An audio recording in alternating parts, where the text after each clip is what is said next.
Hello everyone, welcome to defence वाला। My name is Danish Zafar. Guys, आज हम बात करने वाले हैं विक्रांत बैच में नाउंस की। तो मुझे उम्मीद है लास्ट क्लास जो मैंने आपको नाउंस की पढ़ाई थी उसमें से सभी कुछ आपको समझ में आ गया होगा। मैंने बहुत सारे उसमें आपको क्वेश्चंस भी कराए थे, मैंने आपको उसमें कुछ नई चीजें भी दी थी। तो आज की जो क्लास है ना, उसमें अगर कुछ थोड़ा बहुत भी रह गया था लास्ट क्लासेस में तो आज पूरा हो जाएगा। ठीक है, तो एक बार मैं आपको बता देता हूं कि आज हम क्या क्या करने वाले हैं गाइस। तो आज हम सबसे पहले तो करेंगे, देखो नाउंस तो हम करने वाले हैं, तो नाउंस के साथ हम क्या करेंगे। नाउंस के साथ हम आज करने वाले हैं वोकैबलरी। वोकैबलरी मैं आपको रोज करा रहा हूं और मैंने आपसे इंतजा भी की है कि भाई एक वोकैबलरी रजिस्टर आपके पास जरूर होना चाहिए। तो आज आपको वोकैबलरी रजिस्टर के लिए मिलेगा बहुत सारे वर्ड्स, ठीक है, जिनको आप नोट कर सकते हैं, जिनके सिनोनिम्स ऑलरेडी अगर आपके रजिस्टर में आपने कहीं नोट कर रखे हैं तो वो आपको मतलब कहीं ना कहीं आपको हेल्प कर देंगे। मेरे कहने का मतलब है, अगर आपने 4 सिनोनिम एक चीज के लिखे हैं तो आप 2 और ऐड कर सकते हैं। आज आपके पास ये वाला मौका है, ठीक है। और जो है, आज बहुत सारे वर्ड्स होंगे वोकैबलरी के, साथ ही साथ नाउंस के जो रिमेनिंग एक दो कॉन्सेप्ट्स हैं, थोड़े से ही हैं, ज्यादा नहीं है, वो सारे के सारे आज हम कवर कर लेंगे। उसके बाद हम करेंगे रिवीजन। रिवीजन किसका? All concepts of nouns. Nouns के जितने भी कॉन्सेप्ट्स हैं उन सब का डिटेल में रिवीजन। तो आज आपको क्या क्या मिलेगा भैया? नाउंस का डिटेल में रिवीजन, नंबर 1 चीज। नंबर 2 चीज नाउंस के रिमेनिंग कॉन्सेप्ट। नंबर 3 चीज वोकैबुलरी। तो ये तीन चीजों से भरपूर है आज की क्लास। अगर आपने पिछली क्लास नहीं देखी है तो आज की क्लास आपके लिए काफी स्ट्रगलिंग हो सकती है, क्योंकि बेसिक्स नाउन कितने तरह के होते हैं, कैसे वर्क करता है, ये सब चीजें मैंने लास्ट क्लास में बहुत डिटेल में आप लोगों को समझाई है। ठीक है, तो आइए चलते हैं आगे और बात करते हैं आज की क्लास की। हर क्वेश्चन को करने के लिए मैं आपको 10 सेकंड का टाइम दूंगा। तो आपको अगर 10 सेकंड से ज्यादा टाइम चाहिए तो आप वीडियो को पॉज करके और सॉल्व कर सकते हैं। किसी क्वेश्चन पे डाउट हो, दुविधा हो, शक हो, तकलीफ हो, दर्द हो, खांच लो, तो आप क्या करेंगे, कमेंट बॉक्स में उसे टैग कर देंगे and I will help you out. मैं उसमें हेल्प कर दूंगा, नहीं तो आप हमारा PW ऐप पे भी पूछ सकते हैं। ठीक है, तो here is the first question and here you have 10 seconds for it. चलिए।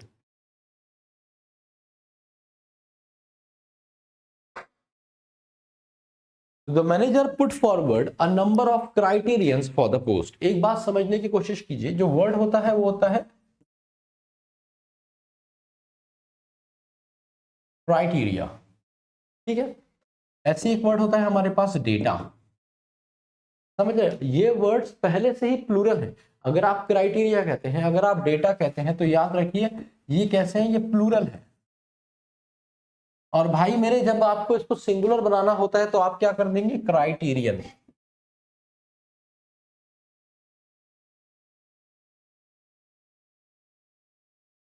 क्राइटेरियन ये सिंगुलर हो गया, या फिर डेटम ये सिंगुलर हो गया। तो यहां पे अगर आप क्वेश्चन देखेंगे तो the manager put forward, manager ने आगे पेश किया या बढ़ाया अ नंबर ऑफ। और मैं आपको सब्जेक्ट वर्ब अग्रीमेंट की क्लास में बता चुका हूं, अ नंबर ऑफ का मतलब होता है मैनी। तो मैनी क्राइटेरियंस थोड़ी होगा, मैनी क्राइटेरिया, है ना, a number of criteria for the post. तो क्राइटेरियंस प्लूरल नहीं होता, क्राइटेरिया प्लूरल होता है। It should be criteria. Answer is A, B is the correct, है ना। उम्मीद है कि क्वेश्चन आपको एकदम क्लियर हो गया होगा तनतना के। Here we have question number 2। नया कॉन्सेप्ट था, नोट करेंगे कौन, तो आपको मजा आएगा, मतलब नोट्स बने रहेंगे आपके पास।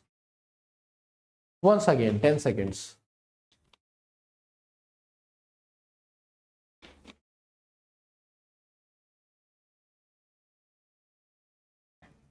अब जहां भी आपको दिख जाता है ना ये पेन, तो देखिए याद रखिए कुछ वर्ड्स ऐसे होते हैं, there are certain nouns with which when we use s और es their meaning get change. उनका जो मतलब है वो बदल जाता है अगर आप उनके साथ एस या यस लगाते हैं। जैसे पेन, जैसे वुड, जैसे गुड, जैसे ऑर्डर, जैसे समन, है ना। तो इन सब के मीनिंग बदल जाते हैं और इस पे अक्सर क्वेश्चन भी आ जाता है। जैसे हम जानते हैं पेन क्या होता है, पेन होता है दर्द, मतलब सफरिंग। लेकिन अगर मैं इसके साथ एस लगा दूं और कर दूं पेन्स, तो इसका मतलब हो जाता है स्ट्रगल, स्ट्रगल मतलब हो जाता है। In the same manner would आप सब जानते हैं लकड़ी, और अगर आपने कह दिया वुड्स, तो इसका मतलब क्या हो जाता है फॉरेस्ट। ठीक है, वुड हम सब जानते हैं तो मतलब होता है अच्छा, लेकिन गुड्स, गुड मतलब अच्छा, गुड्स मतलब सामान, जिसे आप कहते हैं कमोडिटीज, कमोडिटी कह सकते हैं, कमोडिटीज भी कह सकते हैं। ऑर्डर का मतलब होता है आपने चाय के लिए, कॉफी के लिए, कार के लिए, किसी भी चीज के लिए किसी को ऑर्डर किया कि कुछ ऑर्डर, जैसे आप फ्लिपकार्ट पे ऑर्डर करते हैं, है ना, अमेजन से ऑर्डर करते हैं, मतलब आपने कुछ मंगवाया या ऑर्डर किया। लेकिन अगर आप कहेंगे ऑर्डर्स, ऑर्डर्स तो ये गवर्नमेंट ऑर्डर्स होते हैं। Order from a court of law, है ना, सरकारी ऑर्डर आया है, कोई जीओ आया है, तो हम ऑर्डर्स कहते हैं कि भाई ऑर्डर्स आ गए इसके। तो ये डिफरेंस होता है। समन हम सब जानते हैं किसी को बुलाना, इकट्ठा करना, कॉल करना। Summon is to basically call someone. जैसे हम कहते हैं लेट्स समन अ मीटिंग, है ना, एक मीटिंग बुलाते हैं, लेट्स समन द डॉक्टर, के डॉक्टर को बुलाते हैं, तो समन का मतलब होता है कॉल करना या फिर बुलाना। लेकिन जैसे ही आप कहते हैं समन्स, तो इसका मतलब होता है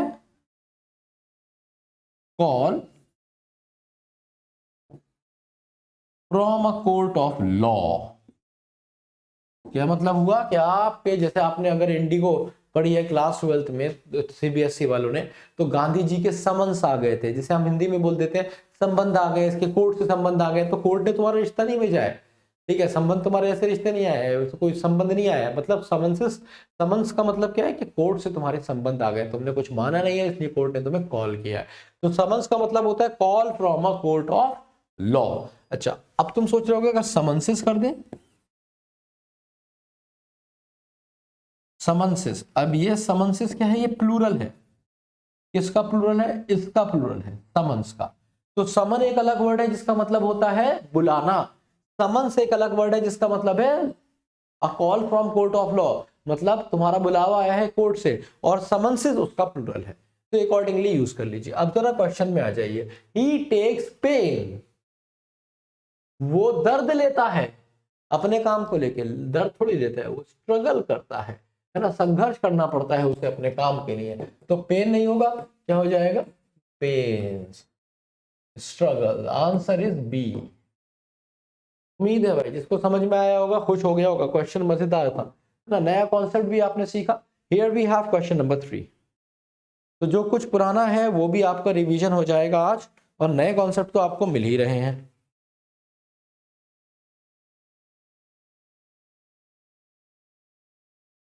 अगला क्वेश्चन है, the population of India is divided into two classes, haves and haves not. अब इसका मतलब क्या हुआ, देखो ये जो है ना, ये क्वेश्चन बड़े स्पेसिफिक होते हैं, ये आपको प्रैक्टिस करने से आते हैं। अगर आपने ये वर्ड पहले नहीं सुने हैं तो आप नहीं कर पाएंगे। नाउन्स के क्वेश्चंस ऐसे ही होते हैं, इसलिए प्रैक्टिस की बहुत ज्यादा जरूरत है। मैं इसलिए आज भी अच्छा खासे क्वेश्चंस लेके आया हूं। तो देखो हैव्स का मतलब क्या होता है, हैव्स का मतलब होता है बच्चा रिच, अमीर लोग जो होते हैं वो हैव्स कहलाते हैं, ठीक है, और जो गरीब होते हैं उन्हें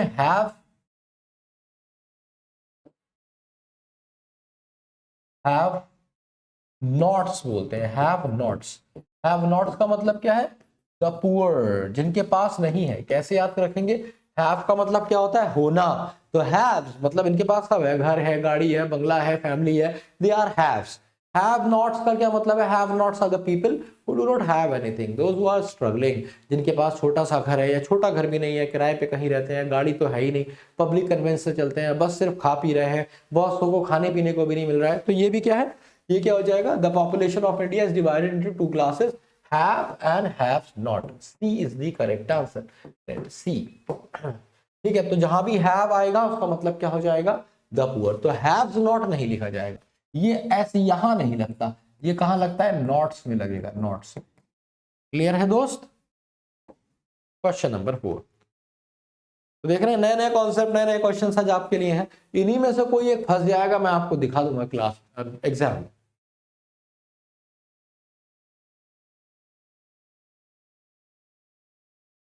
ये भी एक अच्छा क्वेश्चन है। कह रहा है कि ही वॉज एडवाइज, उसे सलाह दी गई थी to take 2 spoonful of medicine 3 times a day. तो देखिए स्पूनफुल क्या होता है? स्पूनफुल होता है चम्मच भर के। इसके लिए हम कभी बोलते हैं ना चम्मच भर के, या फिर कप फुल, कप भर के, चम्मच भर के।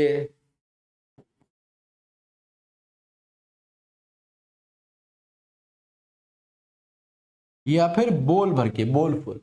ठीक है, तो आप अगर ये कहना चाहते हैं तो आप इसे कैसे कहेंगे? ये तो इसका सिंगुलर तरीका है। अगर आपने एक ही चम्मच लिया है, ठीक है, एक चम्मच लिया है, एक कप लिया है, एक बोल लिया है, तो आप बोल फुल, कप फुल या फिर स्पून फुल बोल देंगे। लेकिन मेरा बच्चा अगर आप कहना चाह रहे हैं इसका प्लूरल, तो आपको कहना पड़ेगा स्पून्स फुल या फिर कप्स फुल या फिर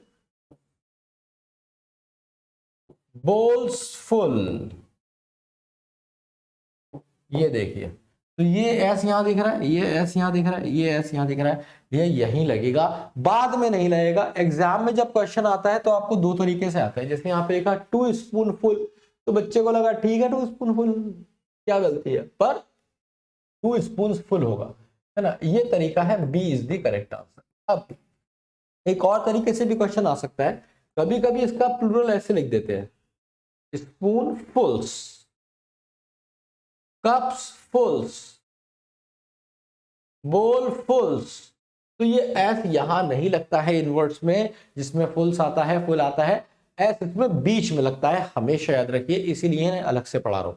अलग से क्यों पढ़ा रहा हूं? कि एस इसमें बीच में लगता है। तो स्पून फुल्स, कप्स फुल्स, बोल फुल्स हो सकता है, पर स्पून फुल्स, कप फुल, कप फुल्स और बोल फुल्स नहीं हो सकता। ऑन दी अदर एंड ये तीनों हो सकते हैं, क्योंकि ये तीनों सिंगुलर है। उम्मीद है कॉन्सेप्ट समझ में आ गया होगा। बी मैंने आपको आंसर बताया है। Here we have come on question number 5। भैया कॉन्सेप्ट रिवाइज हो रहा है ना, मजा भी आ रहा है?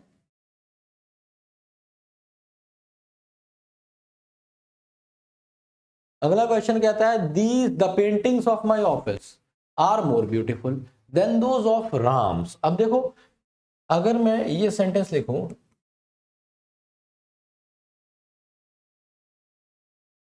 The population of China is more than India, या फिर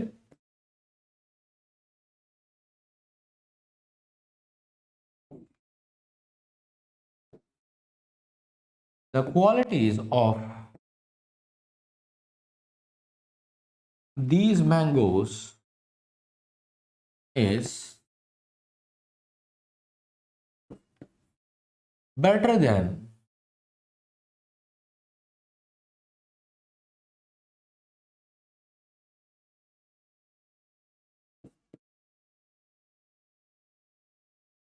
Himalaya, that of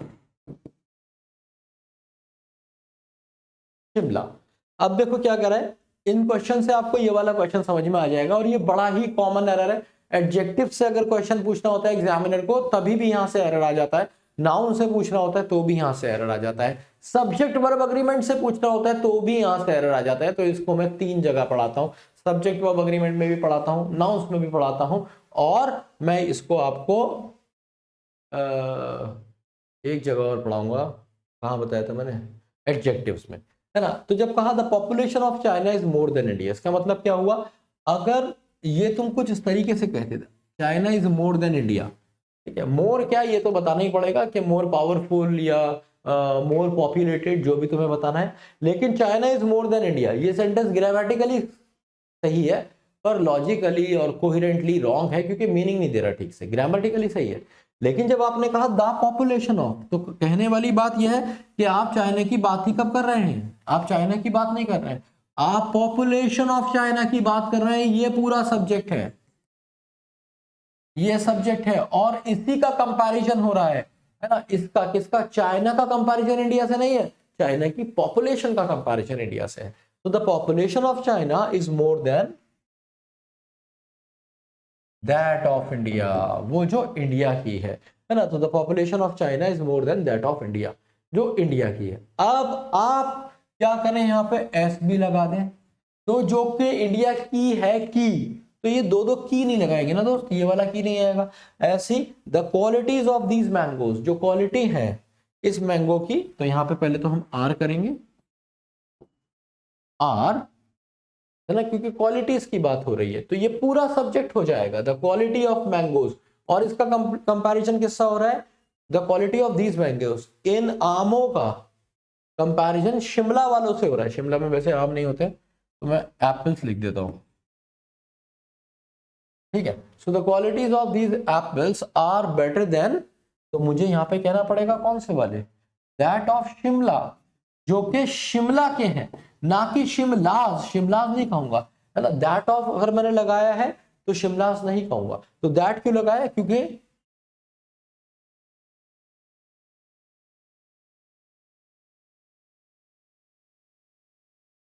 हाँ, क्योंकि यहाँ पे मैंने किसकी बात कर रहा हूँ? क्वालिटी की बात कर रहा हूँ, ठीक है। तो मैंने इसलिए दैट का इस्तेमाल किया। तो the paintings of my office are more beautiful, जो पेंटिंग्स हैं मेरी ऑफिस की वो ज्यादा सुंदर हैं देन दोज ऑफ राम्स। तो राम्स गलत हो गया, क्या हो जाएगा? Than those of Ram. Those of Ram मतलब वो जो राम की है, क्योंकि ये पेंटिंग्स प्लूरल था इसलिए मैंने यहाँ पे दोष किया। इसलिए यहाँ पे भी बेटर क्या होगा कि हम दैट की जगह क्या करेंगे? दोष, क्योंकि दैट का प्लूरल दोज, याद रखिए। और दिस का प्लूरल दीज, दिस का प्लूरल दीज, और दैट का प्लूरल दोस।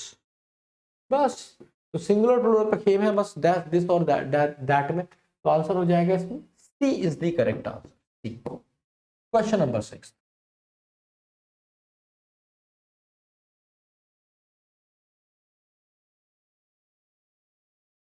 क्वेश्चन नंबर 6 कहता है the police have received 2 important informations that can help them solve the triple murder case. तो सबसे पहले जब आपने देखा पुलिस के साथ है, तो कुछ बच्चों ने क्या किया होगा? यहाँ पे हैज कर दिया होगा, ठीक है। पर मैं आपको एक बात पहले भी बता चुका हूं, फटाफट रिवीजन करा रहा हूं कि कहीं भी दिख जाए पुलिस, कहीं भी दिख जाए public, police, public, vermin, cattle, infantry, poultry, public, cavalry,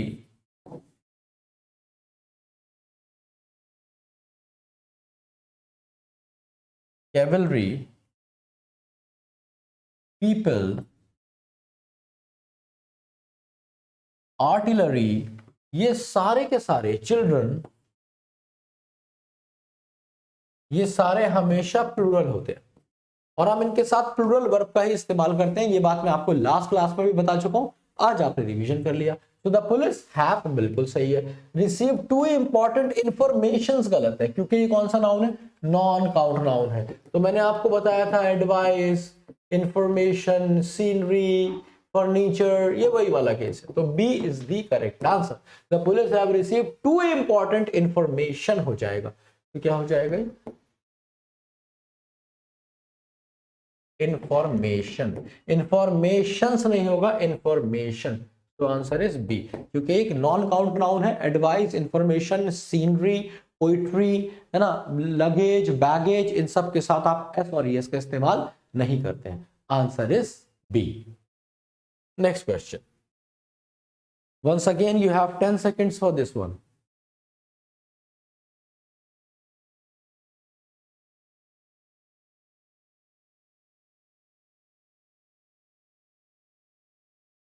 After the enactment of several acts and provisions, we can see 5-year-old boys working in hazardous factories, है ना। तो ये बड़ी दुखद बात है जो इस सेंटेंस में बताई गई है। कह रहा है even after the enactment, enactment का क्या मतलब होता है? लागू कर देना। लागू हो गए हैं बहुत सारे सेवरल एक्ट्स एग्जीक्यूटेड। इनैक्टमेंट मतलब एग्जीक्यूशन, ना, लागू कर देना किसी चीज का, एप्लीकेशन, अप्लाई कर देना। सेवरल एक्ट एंड प्रोविजंस, बहुत सारे एक्ट और प्रोविजंस जो सरकार ने बनाए हैं वी कैन सी, हम देख सकते हैं 5 years old बॉयज। आपको याद है मैंने आपको क्या बताया, ये जो बॉयज है ये नाउन है ना, और नाउन को हम क्या कर सकते हैं, प्लूरल कर सकते हैं। ये बात मैंने आपको कब पढ़ाई है, ये बात मैंने आपको पढ़ाई है basics of subject verb agreement में भी। इसके बाद ये बात मैंने आपको पढ़ाई जब हम कर रहे थे identification of part of speech. तो वो पुरानी वीडियोस नई वीडियोस से लिंक्ड है। अगर यहां कुछ नहीं समझ में आ रहा है तो कहीं पीछे कुछ छोड़कर आए हो, है ना। तो क्या कह रहा है, we can see 5 years old boys. तो बॉयज क्या हो गया, प्लूरल हो गया और नाउन है। अब नाउन को जो मॉडिफाई करता है वो है एडजेक्टिव, है ना। और आप जानते हैं एडजेक्टिव का प्लूरल नहीं हो सकता। कभी तुमने सुना है ऑनेस्ट होते हैं क्या, ऑनेस्ट किसी को बोलते थे bads, you are very bads, these are very bads boys, नहीं बोलते ना कभी। तो एस और यस कभी हम किसी एडजेक्टिव के साथ नहीं लगाते। जैसे मान लो तुमने देखा 4 सुंदर लड़कियां जा रही हैं, तुमने देखेगा oh my God these beautiful girls.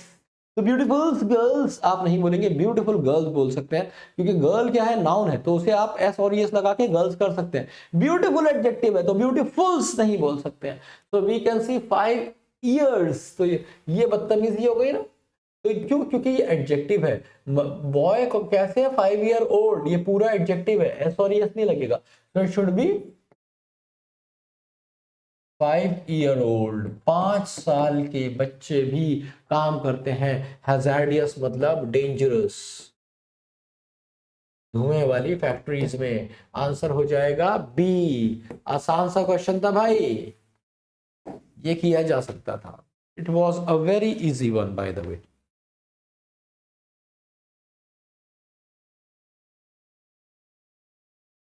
Next question,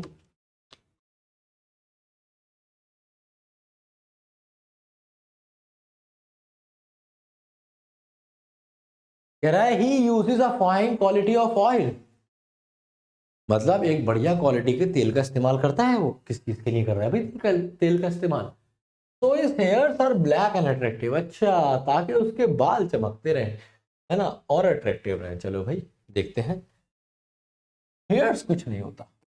कुछ नाउन्स हमारे पास ऐसे होते हैं जिनके साथ एस और एस नहीं लगा, ठीक है, उसका मीनिंग ही बदल जाएगा, वो कुछ और बन जाएंगे। जैसे हमारे पास है हेयर, जैसे शीप, हेयर हुआ, शीप हुआ, फिश,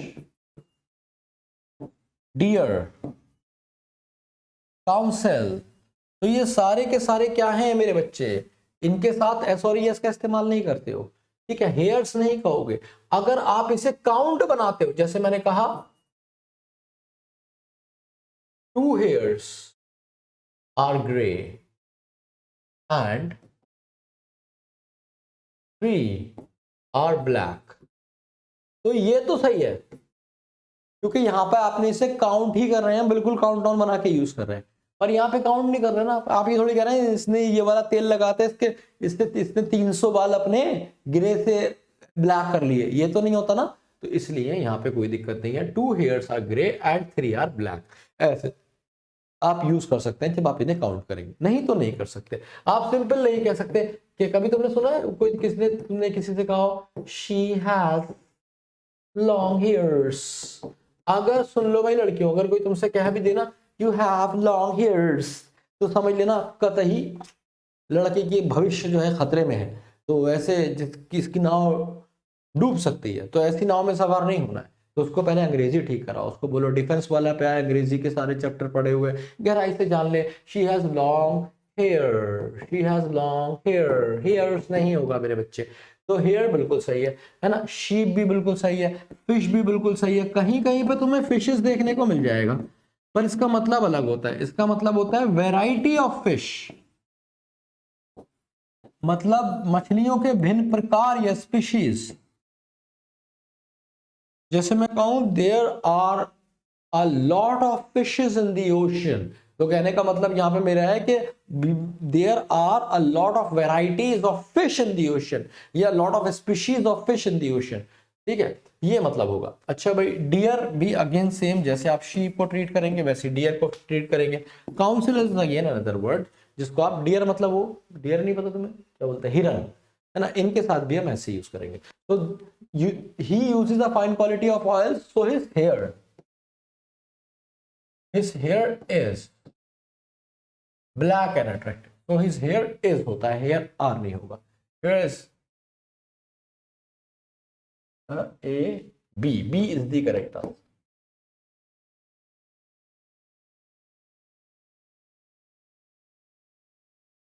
नेक्स्ट क्वेश्चन, चलिए दम लगाइए, क्वेश्चन कीजिए, ये 9th क्वेश्चन है और ध्यान दीजिए कि 10 क्वेश्चन पे आपका स्कोर कितना रहा। तो ये इंपॉर्टेंट है कि आपको ये पता हो कि 10 क्वेश्चन पे आपका स्कोर कितना आ रहा है।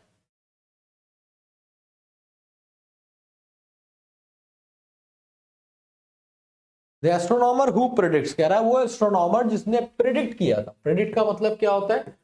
फोरटेल करना, पहले ही बता देना, फोरटेल, ठीक है। तो foretell the future, predicts the future, has the right, वो एस्ट्रोनॉमर भी है और फ्यूचर भी बताता है, आ गया है, तो कोई भी गलती नहीं।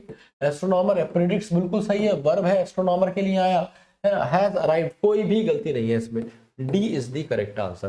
तो सच्चा चीता होगा, तगड़ा होगा, है ना, कॉन्फिडेंट होगा, उसने ये सही कर दिया होगा। It's all about confidence. The last question was about confidence. So whenever you have a question which is about no error and the question is easy, the question checks your confidence।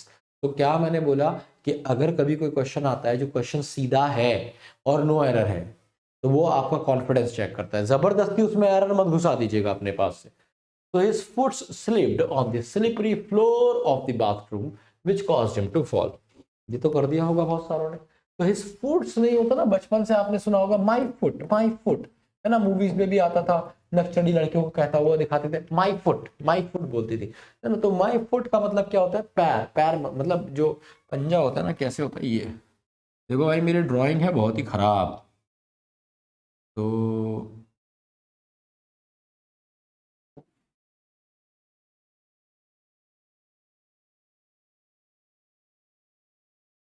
भालू का पंजा बना दिया क्या मैंने? हाँ भाई, तो ये जो पोर्शन होता है ना बना हुआ है, देखो अब जैसा भी मुझसे बना है झेल लो, है ना। ये जो हमारा पोर्शन होता है पैर वाला, जैसे हमारी हथेली है, हाथ है, ये जो नीचे वाला होता है ये फुट होता है, ठीक है, फुट होता है। तो इसका ये सिंगुलर होता है और इसका जो प्लूरल होता है वो क्या होता है? फीट होता है, फीट। जैसे आपने सुना होगा टूथ सिंगुलर होता है और टीथ प्लूरल होता है।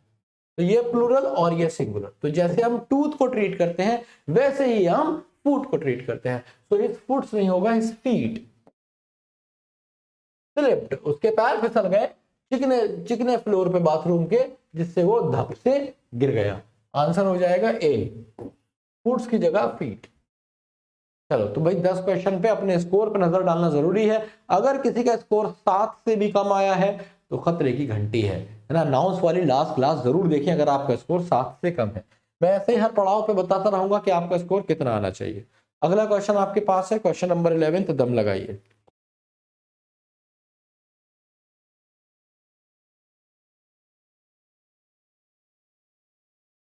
अगला क्वेश्चन कहता है, आई विजिटेड अन्नास एंड मिकीज हाउस। मैं अन्ना और मिकी के घर पे गया था 2 बार, but found the couple absent, लेकिन वो वहां पे थे ही नहीं। तो अब देखो यहाँ पे डबल एपोस्ट्रॉफी लगा हुआ है। ये कब लगाते हैं? ये हम तब लगाते हैं जब हम 2 अलग अलग पोजीशंस की बात कर रहे होते हैं। जैसे मैंने कहा Shakespeare's and Milton's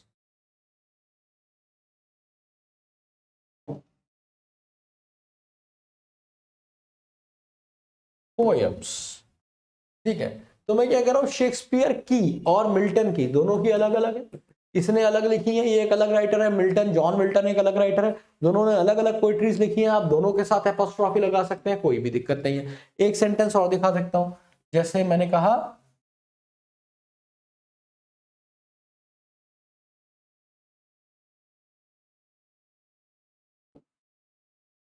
mister and Mrs जफर्स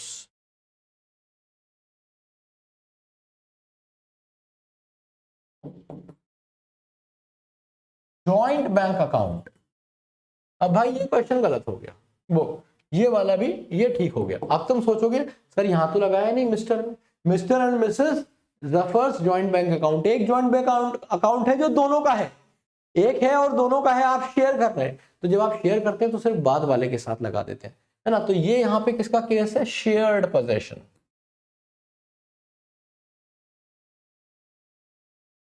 जैसे मान लो, हाँ,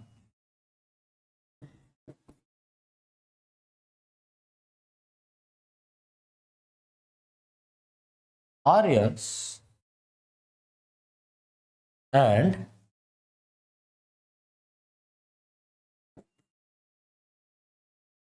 जुनून्स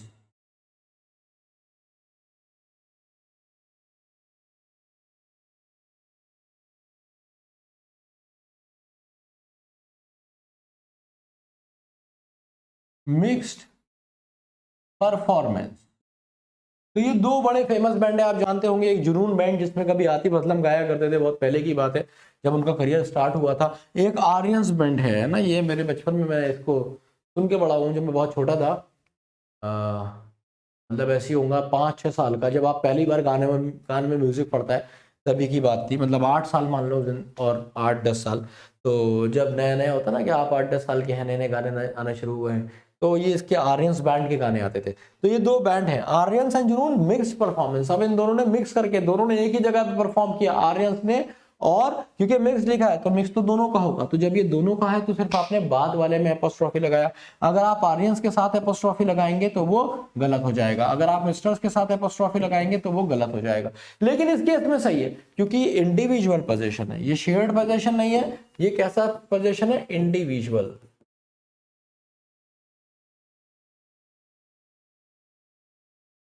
इंडिविजुअल पोजीशन है, जैसे दोनों का अलग अलग है। जैसे मैंने कहा,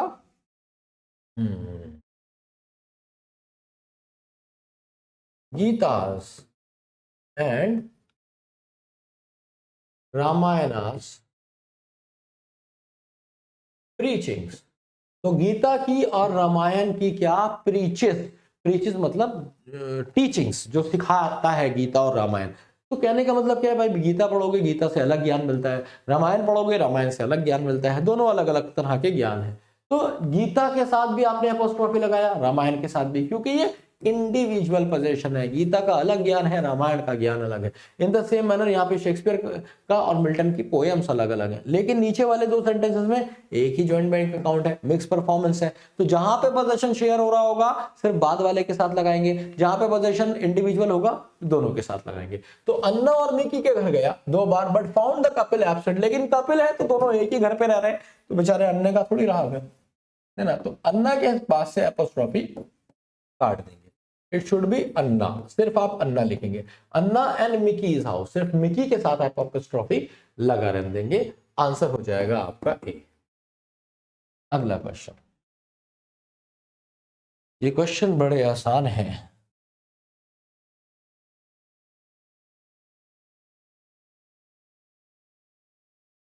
कह रहे हैं everybody is business is nobody is business. Everybody, जब आप इसे ऐसे लिखते हैं तो ये पोजीशन बता रहा है। मैंने आपको लास्ट क्लास में भी बताया था कि जो एपोस्ट्रोफी होता है, यूज होता है किसके लिए, पोजीशन बताने के लिए एपोस्ट्रोफी एस का हम इस्तेमाल करते हैं। ये मैंने लास्ट क्लास में आपको बताया था। और मैंने ये भी बताया था किसकी, लिविंग चीजों की, लिविंग थिंग्स, लिविंग। और नॉन लिविंग के लिए हम क्या यूज करते हैं, ऑफ यूज करते हैं, ऑफ। अबे याद आ रही है बात, नहीं लास्ट क्लास में पढ़ाया था ना क्या, the leg of the table, ना, table's leg, lion's den, people's choice. एक बार लास्ट वाली क्लास देखना, वही उसी का कंटिन्यूएशन है। तो यहाँ पे एवरीबडी कौन होगा, हमेशा पर्सन होगा, एपोस्ट्रोफी सही लगा है। Business is nobody is business, nobody कौन होगा, पर्सन होगा, लगा है। तो कहने का मतलब है सबका काम से हर किसी को काम नहीं होता है। कहने का मतलब है हर कोई ये नहीं जानना चाहता कि ऑनलाइन क्लास कैसे चलती है, हर कोई ये नहीं जानना चाहता कि एनडीए सीडीएस में क्या हो रहा है ना। तो ये तुम्हारा बिजनेस है, तो everybody business is nobody business. आगे कहते हैं said the teacher to the students, ये बात टीचर ने स्टूडेंट्स को बताई, तो कोई भी गलती नहीं है, D is the correct answer. Next question, question number 33।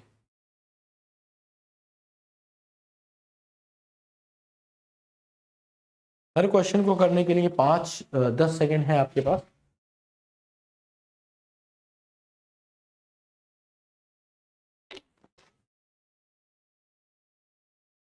कह रहा है he learned the alphabets of English language. तो अल्फाबेट्स गलत हो गया। क्यों गलत हो गया भाई? समझने की कोशिश करो। जब हम कहते हैं अल्फाबेट, तो अल्फाबेट का मतलब होता है वर्णमाला, जिसमें होते हैं 26 लेटर्स। नहीं समझे? जो अंग्रेजी की वर्णमाला है वो एक ही है ना, एक वर्णमाला है। जैसे हमारे पास हिंदी में भी एक वर्णमाला है, का खा गा वाली, और उसमें अक्षर कितने हैं? 52 अक्षर है। ऐसे हमारे पास अंग्रेजी की एक वर्णमाला है जिसमें 26 अक्षर हैं इन लैंग्वेज। तो he learn the alphabets of English language. तो या तो आप बोलोगे दी अल्फाबेट, या फिर आप बोल सकते हो दी लेटर्स। दोनों सही है। या तो लेटर्स लिख दो, तो लेटर्स का मतलब होगा जो लेटर्स हैं इंग्लिश लैंग्वेज में ABCD ने वो याद करे, या फिर उसने वर्णमाला याद की थी। तो दी अल्फाबेट, अल्फाबेट्स नहीं कह सकते। अल्फाबेट्स का मतलब लैंग्वेजेस होता है। अगर आप कहते हैं अल्फाबेट्स तो इसका मतलब होगा लैंग्वेजेस। जैसे मैंने कहा ही इज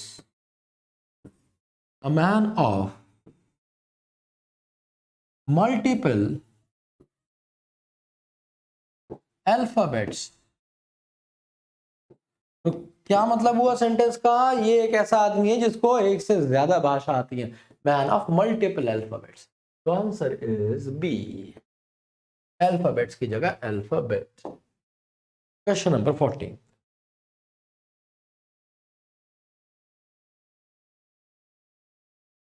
सिर्फ 10 सेकंड का टाइम।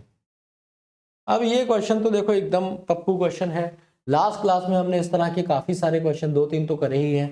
तो क्या कह रहा है? All his sister in laws are invited to attend the party. तो मैंने बताया था sister in law, commander in chief, brother in law, father in law, इन सब के साथ अगर प्लूरल बनाना हो तो वो हम इस नाउन में लगाते हैं। तो it should B sisters in law, ऐसे होना चाहिए। ये सिस्टर इन लॉस गलत है, तो आंसर हो जाएगा ए।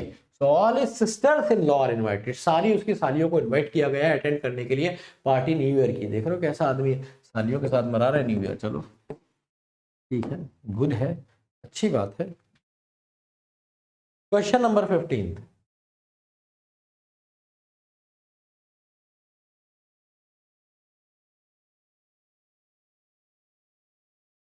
A ready-made clothes shop has opened in the locality near the crossroads. तो रेडीमेड क्लोथ शॉप गलत हो गया। समझने की कोशिश कीजिए। जब आप कहते हैं कि उन्हीं वाले वर्ड में आता है एस और यस लगा के मीनिंग चेंज। तो जब आप क्लोथ कहते हैं वो अलग होता है, क्लॉथ्स कहते हैं तो एक अलग चीज होती है, और क्लोथ्स कहते हैं तो ये एक अलग चीज होती है। तो जो क्लॉथ होता है उसका मतलब होता है बिना सिला कपड़ा, कोई भी कपड़ा। ठीक है, तो बेसिकली ये सिंपल कपड़ा होता है कोई भी, जिसके लिए आप क्या यूज करते हैं, जैसे कि भाई थान होता है ना, थान में से कपड़ा कटवा के लेके आते हैं, है ना। औरतें लाती हैं, लड़कियां लाती हैं सूट बनाने के लिए कि भैया ये वाले में से सूट निकाल दो, 3 सूट का कपड़ा निकाल दो। तो क्या होता है, वो क्लॉथ होता है, क्लॉथ। ठीक है, अब जब क्लॉथ कहोगे, अब मान लो एक लड़की ने क्या किया कि 5 सूट का कपड़ा लिया, एक गुलाबी, एक नीला, एक लाल और एक पीला, एक हरा, ये सब मिला के एक बढ़िया सूट बना के लाएगी, मतलब कतई मोर बन के आएगी।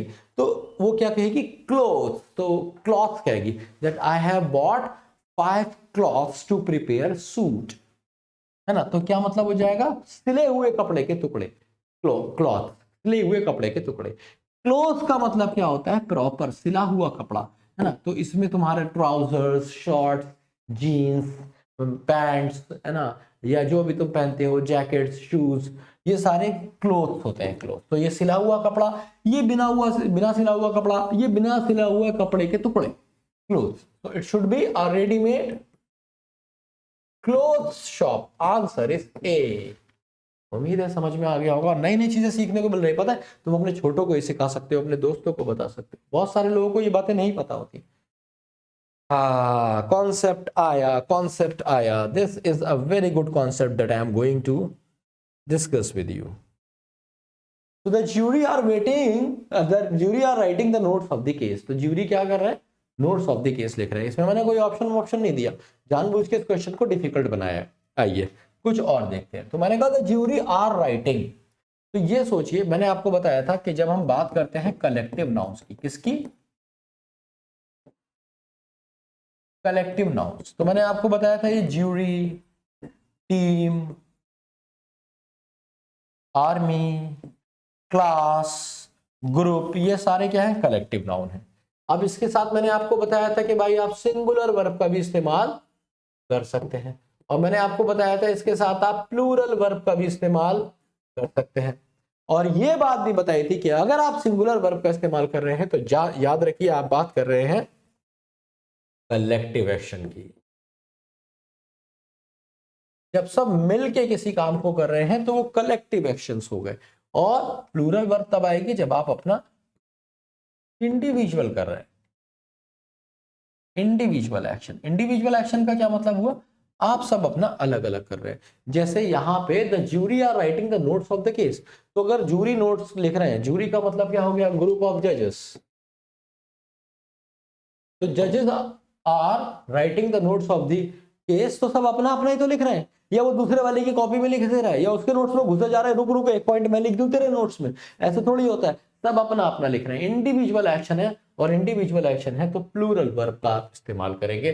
तो the jury are waiting is absolutely correct. But अगर ये सेंटेंस ऐसा होता, the jury have taken the decision, तो भाई ये कलेक्टिव एफर्ट होगा, ऐसा नहीं होगा जूरी कह रहा है तो मैं तेरे नहीं सुना भाग यहां से, ठीक है मैं अपना दे रहा हूं, तो ऐसा नहीं हो सकता। जूरी ही तब बनेगा जब वो ग्रुप ऑफ जजेस होगा। तो जजेस, ये यहाँ पे हैव नहीं होगा, क्या होगा, हैज टेकन द डिसीजन। तो द जजेस have, the jury has taken the decision. तो इस केस में तो हैज सही है, पर यहाँ पे आर सही है, प्लूरल वर्ब आएगा। तो बस आपको क्या याद रखना है, collective noun, collective action, collective action singular verb, individual action plural verb. ये चीज लास्ट क्लास में भी पढ़ाई थी, है ना, और गहराई से पढ़ाई थी, मल्टीपल एग्जाम्पल के साथ पढ़ाई थी। तो एक बार देखेंगे तो आत्मा तृप्त रहेगी। क्वेश्चन नंबर 17, पर इस पे क्वेश्चन अक्सर फंसता है भाई। क्वेश्चन नंबर 17, दम लगा दीजिए। The team was swimming in the pool during the break. अब हम क्या कर रहे हैं भाई, स्विमिंग हो रही है, तो अगर टीम स्विमिंग कर रही है ब्रेक में तो क्या करेगी, सब एक साथ करेंगे क्या स्विमिंग, है ना। तो ऋषभ पंत इधर आजा मेरा हाथ पकड़ ले, कोहली ये कहेगा, ठीक है, और ये सब एक साथ हाथ पकड़ के पानी में कूद जाएंगे, और छपक छपक छपक छपक, ऐसे होता है क्या, ऐसा नहीं हो सकता। इसलिए आपको प्रैक्टिकली सोचोगे ना, इंग्लिश में गलती नहीं होगी, खासतौर से एरर डिटेक्शन में। तो द टीम वॉज स्विमिंग नहीं हो सकता, कलेक्टिव एक्शन नहीं है, द टीम वर स्विमिंग। तो टीम का मतलब यहां पे क्या हो जाएगा, टीम का मतलब हो जाएगा players of the team, players of the team. तो जो प्लेयर्स थे टीम के वो क्या कर रहे थे, स्विमिंग कर रहे थे। तो जब आपने प्लेयर्स कहा, ये कौन सा एक्शन है, आप जानते हैं इंडिविजुअल एक्शन। तुम मेरे बदले का नहीं तैर सकते, मैं तुम्हारे बदले का नहीं तैर सकता। Answer is one. Question number 18,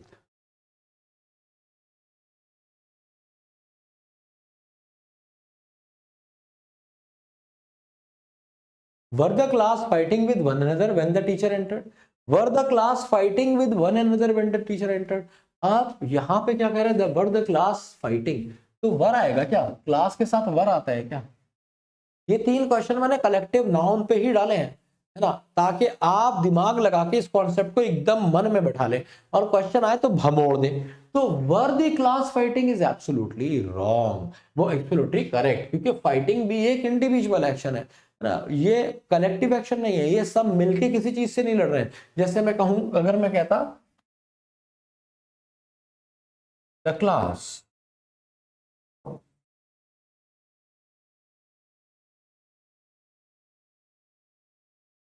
are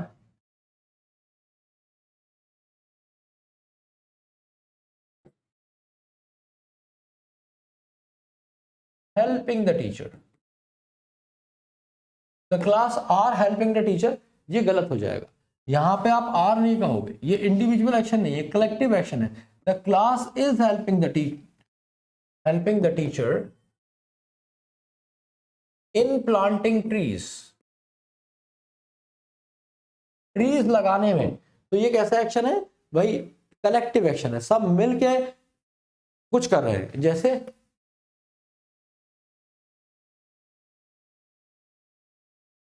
the committee is supporting the poor. तो ये कमिटी जो है किसको सपोर्ट कर रही है? गरीबों को सपोर्ट कर रही है। कमिटी एक कलेक्टिव नाउन है और ये कलेक्टिव एक्शन आपने यूज कर लिया।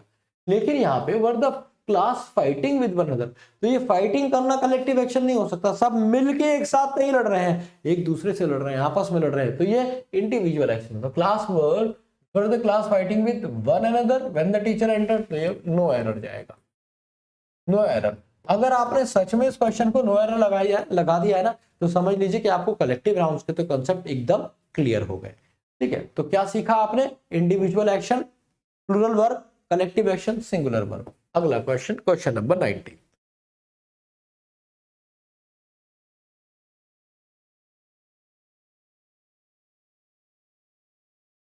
ये वाला क्लास में, लास्ट क्लास में मैंने आपको कराया था, मैंने आपको बताया था कि अगर आ जाती है प्रपोजिशन किसके बीच में, बिटवीन टू सेम नाउन्स,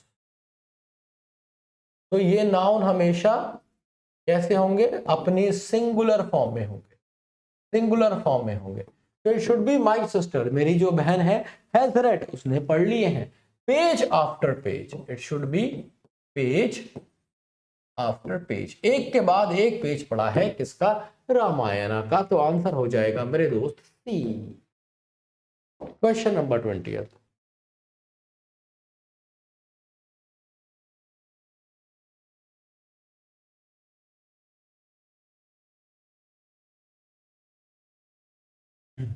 अगला है शीप्स आर इकोनॉमिकली यूजफुल। अब मैंने अभी आपको पीछे बताया एक क्वेश्चन पे कि भाई शीप, हेयर वाला जो क्वेश्चन होता था, हेयर वाला क्वेश्चन कराया ना, hair are black and grey, जो हेयर वाला क्वेश्चन है, तो उसमें हेयर, फिश, डियर, इन सब के बारे में मैंने आपको बताया, और बताया शीप्स आर इकोनॉमिकली यूजफुल। ये बदतमीजी है, ऐसे नहीं कह सकते, इट शुड बी शीप।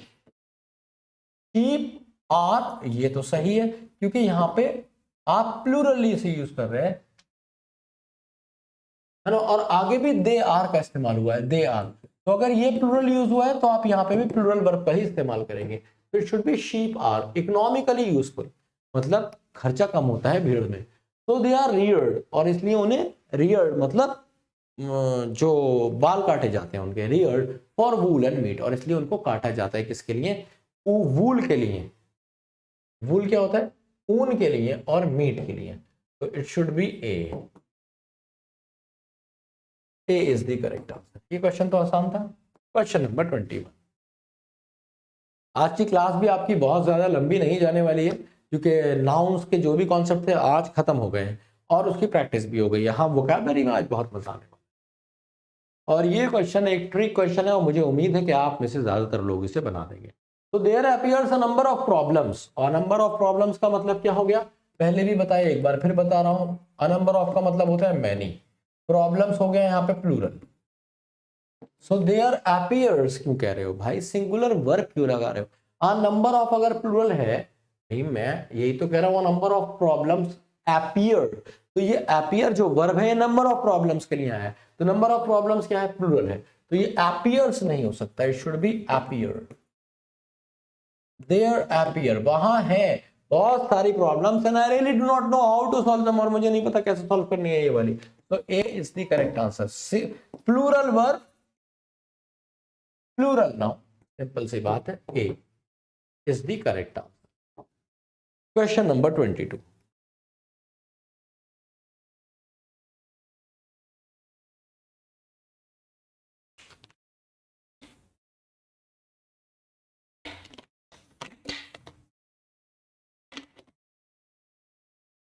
अब देखो भैया, कुछ वर्ड्स ऐसे होते हैं जिनके साथ आप एस और ई एस लगाते ही हैं, ठीक है, जैसे names of a few subjects, कुछ सब्जेक्ट्स के नाम के साथ भी आप ऐसा करते हैं, कुछ स्पोर्ट्स के नाम के साथ भी आप ऐसा करते हैं, ठीक है, कुछ डिसीजेस के साथ भी आप ऐसा करते हैं, डिसीज के नाम के साथ अक्सर ऐसा होता है कि एस और एस लगता ही है ना। जैसे अगर मैं नेम्स ऑफ फ्यू सब्जेक्ट्स करूं तो हमारे पास कौन कौन से सब्जेक्ट्स हैं, जैसे फिजिक्स, ऐसे और एस लगता है, देखने में प्लूरल लगता है पर इसके साथ वर्ब सिंगुलर आती है। सिविक्स, मैथमेटिक्स, है ना, या फिर आप कहते हैं ना मैथमेटिक्स, स्टैटिस्टिक्स, इन सब के साथ आप हमेशा एस या फिर ईएस लगाते हैं पर वर्ब सिंगुलर आता है ना। स्पोर्ट्स जैसे आपने कहा चेस, हमेशा एस डबल एस लग रहा है, चेस तो कुछ होता नहीं है तो चेस आपने कहा। बिलियर्ड्स, बिलियर्ड्स एक गेम होता है जो पूल की टेबल पे अक्सर खेला जाता है, स्नूकर पूल की टेबल पे, पूल की नहीं स्नूकर की टेबल पे खेला जाता है बिलियर्ड्स। तो चेस, बिलियर्ड्स, और आपका हो गया एथलेटिक्स, जिम्नास्टिक्स। तो इन सब के साथ एस और यस आता है। अच्छा भाई, डिसीज हमारे पास कौन कौन सी है जिनपे एस और यस आता है, जैसे हम ट्यूबरक्लोसिस बोलते हैं, अरे टीबी जिसे कहते हो, ट्यूबरक्लोसिस सुनने में प्लूरल है पर है singular. Diabetes, diabetes, measles, shingles. तो मीजल्स क्या होती है, छोटी माता जिसे आप कहते हैं वो मीजल्स होती है। शिंगल्स कौन सी होती है, शिंगल्स का मतलब होता है एक स्किन डिसीज होती है जिसे हम शिंगल्स बोलते हैं। तो द फर्स्ट, ऐसे ही और भी बहुत सारे वर्ड होते हैं जिसमें आप एस और एस लगा ही देते हैं, जिनमें से एक होता है इनिंग्स, है ना। तो एक हो, दो हो, 25 हो, 30 है, आप इनिंग्स ही बोलते हैं। तो द फर्स्ट इनिंग नहीं होगा, first innings of the match was बिल्कुल सही है, क्योंकि इन सभी के साथ हम हमेशा वर्ब कैसे लगाएंगे, सिंगुलर लगाएंगे। ये बात याद रखना, ये अलग तरह के वर्ड हैं, है ना। मैथमेटिक्स, फिजिक्स, सिविक्स देखने में प्लूरल है पर वर्ब इनके साथ सिंगुलर ही आती है, ठीक है। तो the first innings of the match was very sensational, ठीक है। तो it should B A is the correct answer. Next question number 23, एक बार फिर से 10 सेकंड का टाइम है आपके पास।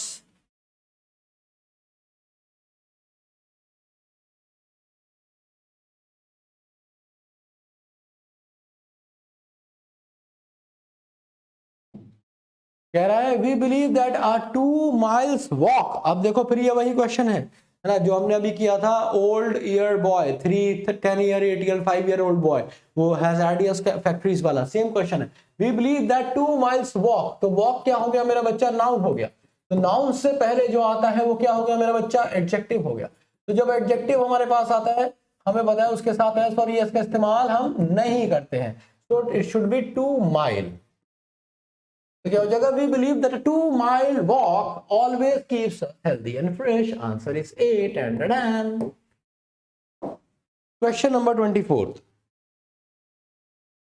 दम लगाते रहिए, थोड़े से क्वेश्चन रह गए उसके बाद वोकैब स्टार्ट हो जाएगी आपकी, फिर करेंगे गहराई से vocab. All kinds of office stationeries. अब देखो याद है तुम्हें ये वाली क्लास, लास्ट क्लास में कराया था ना, furniture, scenery, poetry,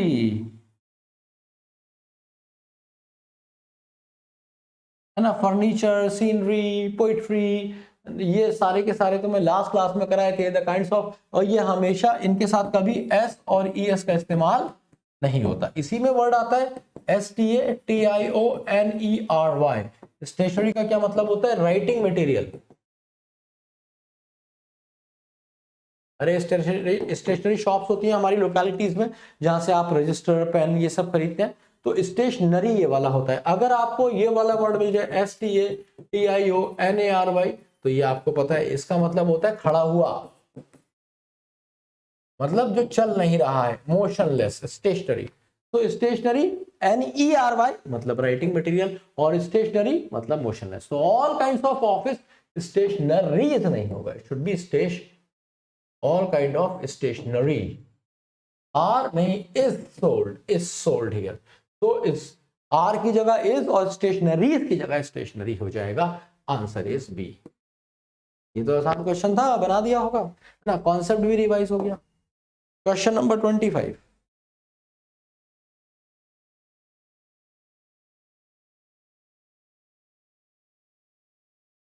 My cousin brother is a cheater and he cheats his family members and friends too. तो याद रखिए, कजिन वजिन ब्रदर ब्रदर नहीं होता है, कजिन एक अलग रिश्ता होता है, ठीक है, और ब्रदर एक अलग रिश्ता होता है। ब्रदर या सिस्टर ये दोनों रिश्ते सेम होते हैं, क्यों? इसमें पेरेंट सेम होता है, इसलिए तो ये होता है। तुम कभी अपने बहन भाई को नहीं छोड़ सकते हो। कजिन ऐसा है, नहीं बात हुई तुम्हारी बहुत दिन से, चल जाता है, लेकिन भाई तो रोज चाहिए ना, 2-3 दिन में तो तुम्हें भाई की याद आ ही जाएगी, पर कजिन की महीनों नहीं आती है। तो अंग्रेज इस कॉन्सेप्ट को बहुत क्लैरिटी के साथ समझता है। अंग्रेज कहता है भाई तुम्हारे पेरेंट्स अलग थे, माँ बाप अलग थे, तो सेम पेरेंट, अलग चीज हो गई। अच्छा, कजिन कौन होता है? सेम पेरेंट नहीं होते, चाचा का, मामा का, भाई का। तो ये इसको भाई या नहीं मानते, ये अलग ही रिश्ता मानते हैं। जैसे मामा मामा होता है, मामा भाई नहीं हो सकता, समझ रहे हो? मामा भाई नहीं हो सकता, रिस्पेक्टेड रिलेशन है पर मामा भाई नहीं हो सकता। इस तरीके से अंग्रेज कहता है, ब्रिटिश कहते हैं, इंग्लिश कहती है कि ब्रदर और सिस्टर आपके सेम पेरेंट के होते हैं, अलग रिश्ता होता है। कजिन एक अलग रिश्ता होता है, तो कजिन के साथ आप कभी ब्रदर नहीं लगाएंगे या सिस्टर नहीं लगाएंगे। He is my cousin, he is my cousin, तो माई कजिन और ब्रदर ये दोनों साथ में नहीं आ सकते, तो it should be my cousin, बस सिर्फ इतना लिखेंगे। My cousin is a cheater, ये चीटर भी नहीं हो सकता, it should be a cheat. याद रखिए कोई वर्ड नहीं होता चीटर। इस पे मैंने एक शॉर्ट्स भी बनाया, हो सकता है डिफेंस वाला पे पढ़ाओ, देख लेना। हम अक्सर गलतियां कर जाते हैं भाई, ये कोई वर्ड ही नहीं होता चीटर। स्टैंडर्ड इंग्लिश में नहीं होता। अब तुम किसी को लगता है टीचर पढ़ाने वाला तो चीटर, चीट करने वाला, ऐसा नहीं होता भाई, चीटर नहीं होता। प्राउड ही कोई वर्ड नहीं होता, है ना। ऐसे ही हम कहते हैं ना, ये अक्सर बोल देती है कि मैं तुमसे कहते हो मेरे से मिलने आ जा, बहुत दिन हो गए, तू मिलती नहीं है कभी, बस फोन पे बात कर दी है, मिल लेना। तो तुमसे क्या कहती है? तुमसे कहती है मेरे ऊपर ना बहुत सारी बाउंडेशंस हैं, मैं आ नहीं सकती, क्या है मेरे पर? बाउंडेशंस हैं। समझ लो झूठ बोल रही है, क्योंकि वर्ड भी गलत बता रही है। बाउंडेशंस कोई वर्ड ही नहीं होता, वर्ड होता है रिस्ट्रिक्शंस, ठीक है। रिस्ट्रिक्शन कह सकती है, बाउंडेशंस कुछ नहीं होता। वर्ड होता है बाइंड, जिसकी सेकंड फॉर्म होती है बाउंड, समझे? ये तो हो सकता है, पर बाउंडेशंस कुछ नहीं हो सकता है। It should be my cousin brother, my brother is a cheat and he cheats his family members and friends too. Answer is 8 and आ जाइए। अब बात करते हैं क्वेश्चन नंबर 26 पे।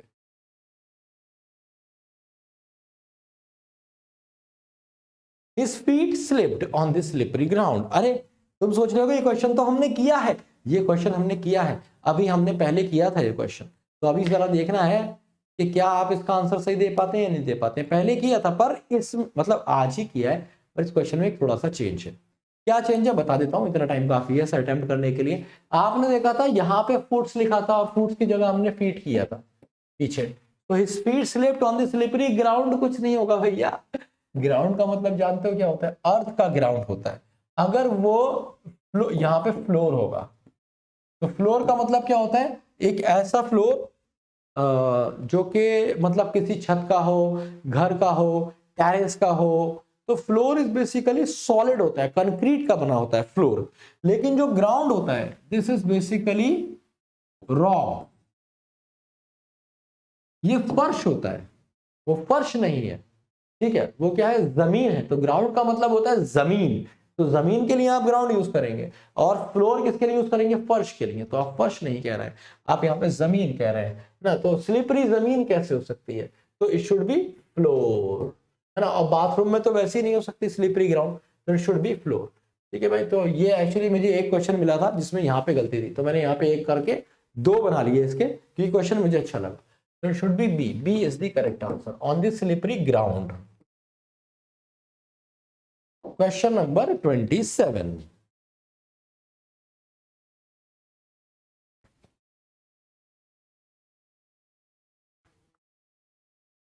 सत्यजीत रॉय कौन है ये? हु कंसीव्ड, कंसीव्ड का मतलब क्या होता है? कि इसने सोचा, थॉट, क्या सोचा लड़के ने? सोचा, थॉट, सोचा भी और को ऑथर्ड, लिखा भी, डायरेक्ट भी किया बहुत सारी अच्छी फिल्मों को। वॉज किसके लिए आया? सत्यजीत रॉय के लिए। सेंटेंस बिल्कुल सही है। मैं तुम्हारे साथ जो ऐसे चलता हूं ना, क्वेश्चन तुम्हें करना भी सिखाता हूं कि आप एक एक पार्ट में एरर देख के आगे बढ़ते रहेंगे। वन ऑफ द इंडियाज, वो थे इंडिया के बहुत सारे टैलेंटेड फिल्म मेकर्स में से एक, है ना। One of the India's, India के वन ऑफ द, इंडिया के नहीं थे, अगर यहां से तुम वन ऑफ द निकाल दोगे तो India's most talented film maker, ये सेंटेंस सही हो जाएगा अगर तुमने वन ऑफ द निकाल दिया। लेकिन अगर आपने कहा वन ऑफ इंडियाज, इंडिया के बहुत सारों में से एक टैलेंटेड फिल्म मेकर्स होगा, मेकर्स। क्यों भाई मेकर्स? क्योंकि कह रहा है बहुत सारों में से एक है, मतलब एक से ज्यादा है। आंसर हो जाएगा सी। क्वेश्चन नंबर 28 ना, अगर सिर्फ फिल्म मेकर होता तो मैंने आपको बताया तो ठीक होता, अगर वन ऑफ द नहीं होता।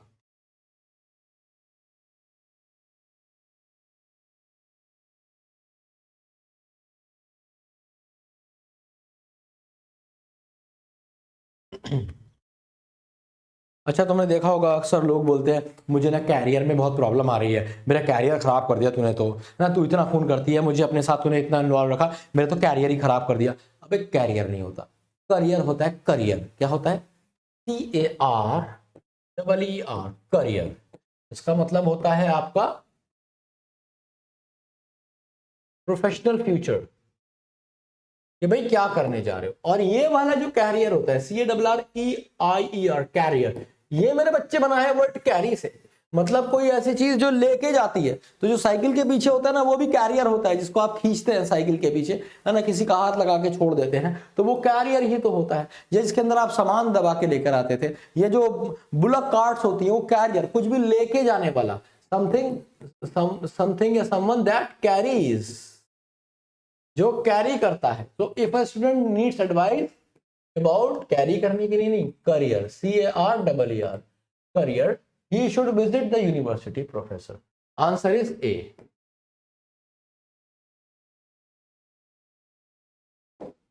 Question number 29.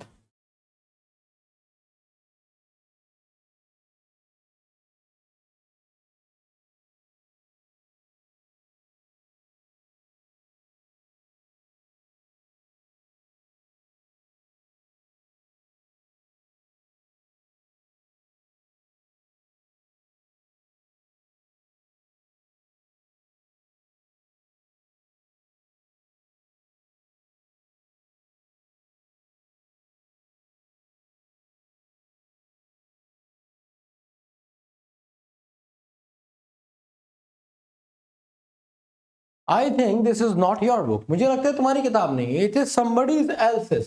तो यहां पे बड़ा ही सिंपल है। ये कॉन्सेप्ट एक नया कॉन्सेप्ट है जो मैंने पढ़ाने जा रहा हूं, याद रखिए। एनीथिंग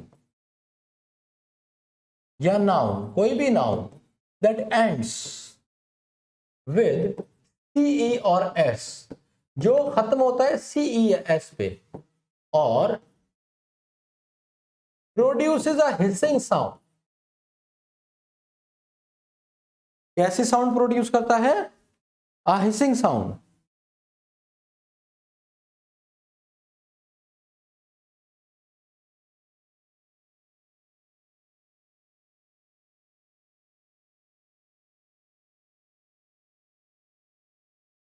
तो इस केस में हम क्या करते हैं, कोई भी ऐसा नाउन होता है जो CE S पे खत्म हो रहा होता है, ये हिसिंग साउंड प्रोड्यूस करता है। तो जैसे कि महेश, अब महेश साउंड आ रहा है, तो ये कैसा हो गया? हिसिंग साउंड हो गया। जैसे महेश, साइंस, जस्टिस। तो जब आपको इसके साथ एपोस्ट्रोफी एस लगानी होती है ना, तो आप क्या करते हैं, आप इसके साथ एपोस्ट्रोफी एस ऐसे नहीं लगाते, क्योंकि इसमें साउंड डबल बहुत सारा हो जाएगा, है ना। महेश, साइंस, जस्टिस नहीं हो सकता। तो आप इसमें ऐसे एपोस्ट्रोफी नहीं लगाते हैं, कोई इसके साथ जो एस और एस पे एंड होते हैं। तो ये हो जाएगा महेश, बस एक हल्का सा कॉमा लगा देंगे ऊपर की साइड, तो इससे पता लग जाएगा कि क्या कह रहे हैं आप, एपोस्ट्रोफी लगाएंगे विदाउट एस। है ना, कि महेश का, महेश हाउस, ये बिल्कुल सही है। ये आपने कहा साइंस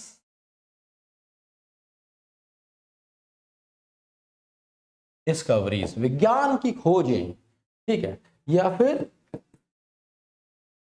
जस्टिस से, इंसाफ की खातिर, इंसाफ के लिए, तो एस आप बिना एस के ही ऐसे लगाएंगे, नया कॉन्सेप्ट है। I think this is not your book, it is somebody's else's, तो एल्स भी उसी में से एक है, तो समबडीज एल्सिस, तो एल्स भी तो इसी में आता है, एल्स, तो आंसर क्या हो जाएगा, सी। क्यों आया भाई एल्स इसमें, हिसिंग साउंड है लास्ट में, है ना, सीई या एस पे खत्म हो रहा है ना, हिसिंग साउंड है, सीई पे नहीं हो रहा तो भी हिसिंग साउंड है, ये इंपॉर्टेंट है, ठीक है, C is the correct answer.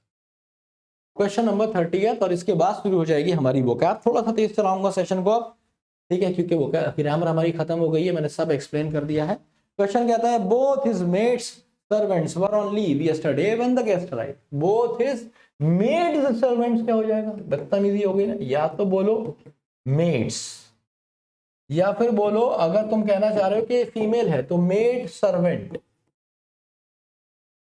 तो प्लूरल जब आप बनाएंगे तो इसे ऐसे बनाएंगे, मेड सर्वेंट्स का मतलब है काम वाली बाइयां, है ना, उसकी, सो बोथ हिज, उसकी दोनों काम वाली बाइयां लीव पर है कल, तो और लीव पे थे जब गेस्ट आए, तो आंसर हो जाएगा ए। खुद ही करना पड़ा लड़की को सारा काम, कितनी अच्छी लड़की है। 30। अब भैया एक इंपॉर्टेंट बात, अपना स्कोर जरूर चेक करना, आउट ऑफ 30 क्या आया है। ये लाइव क्लास नहीं है, नहीं तो मैं तुम्हारे स्कोर का एनालिसिस करा देता। अभी क्या है कि लाइव नहीं है तो मुझे नहीं पता किसने कितने सही किए। फिलहाल आपको क्या करना है कि 30 में से आपको देखना है क्या आप 25 करेक्ट कर पाए हैं। अगर आप 25 या उससे ज्यादा करेक्ट कर पाए हैं तो आपका नाउंस तैयार हो गया है ना, नहीं तो और क्वेश्चन थोड़े से लगाना पड़ेंगे। खासतौर से अगर आपका लेस देन 20 है स्कोर, अगर आपका स्कोर है लेस देन 20, तो आप भाई लास्ट वाली क्लास आपने मिस करी है, कुछ ना कुछ छोड़ा है, तो जरूर देख लीजिएगा, ठीक है। चलिए अब बढ़ते हैं सीधे वोकैब की तरफ। क्वेश्चन नंबर 1 है आपके प्यार में, रफ्ड आउट, रफ्ड आउट, जल्दी जल्दी करेंगे। The engineer roughed out his ideas on a piece of paper while he talk, तो रफ्ड आउट का मतलब क्या हो जाएगा, शेप्ड, तो आइडिया को शेप्ड किया, रफली आइडिया को शेप नहीं करा जा सकता, आइडिया को रिजेक्ट करने की बात नहीं हो रही है। ड्रीव अ क्विक प्लान, तो रफ्ड आउट का मतलब क्या है कि उसने जल्दी जल्दी प्लान बना लिया, यही इसका सिनोनिम होगा, ठीक है। ये फ्रेजल वर्ब है और आपके आ जाते हैं फ्रेजल वर्ब, मतलब ड्रीव अ प्लान, जल्दी से प्लान बना लेना। डिस्क्राइब इनएक्यूरेटली, ये भी नहीं होगा, तो answer is C for the 31st question. Question number 32, filler है ये, फिलर, फिलर भी आते हैं ना, मैंने लास्ट क्लास में भी एक दो कराए थे आप। तो he fell into an abyss, abyss of, abyss का क्या मतलब होता है, एबिस का मतलब होता है कहीं पे कोई खाई है, घाटी है, कुछ ऐसा जो नैरो सा जा रहा है, गहराई कह सकते हो। एबिस इज बेसिकली डेप्थ, खाई किसी चीज में, खाई, तो एबिस ऑफ वेल हो सकता है, ठीक है। डीप पिट बेस्ट है ना, तो एबिस ऑफ वेल नहीं बोलेंगे, हम सीधे बोल देंगे ही फेल इनटू दी वेल, वो वेल में गिर गया, है ना, एबिस ऑफ वेल नहीं बोलेंगे। लेकिन अगर आप डीप पिट, किसी गड्ढे की बात कर रहे हैं, सुरंग टाइप चीज है, तो डीप पिट बोलेंगे। सी से कोई मतलब नहीं है, हॉलो का मतलब होता है खुक्कल, तो एबिस ऑफ हॉलो का मतलब हो जाए खुक्कल की गहराई में, नहीं होगा, it should be depth pit, B is the correct answer. ये वर्ड आप पहले कर चुके हैं और ये प्रीवियस ईयर क्वेश्चन है, ऑडेसिटी, ये क्वेश्चन प्रीवियस ईयर से आया है, तो बनाना तो बनता है ना।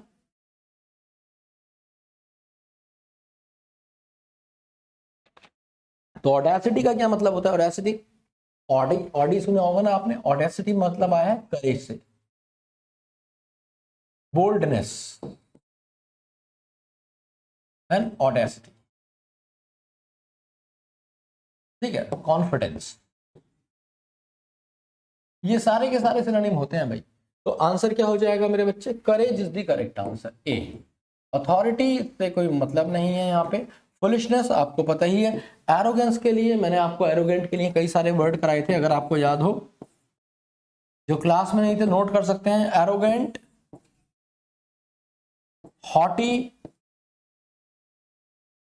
कंसीटेड, प्राउड, ये सारे कौन होते हैं? इम्प्यूडेंट, ये थोड़ा सा रूड की तरफ आ जाता है, पर ये सारे के सारे एरोगेंट है, घमंडी है, घमंडी, एरोगेंट, हॉटी, कंसीटेड, प्राउड। तो आंसर आपका ए ही रहेगा। जो वर्ड मिलते रहे वोकैब रजिस्टर में डालते रहेंगे भाई, यहीं से वोकैब बनती है और यहीं से एग्जाम में आती है, तो दम पूरा लगाइएगा। After weeks of frantic activities, frantic का मतलब क्या होता है? फ्रेंटिक का मतलब होता है हबड़ दबड़ वाली, जिसको बड़ी तेजी से किया गया हो, तो फ्रेंटिक इज हरीड, जल्दी जल्दी मचाने वाली। B is the correct answer. Strenuous होता है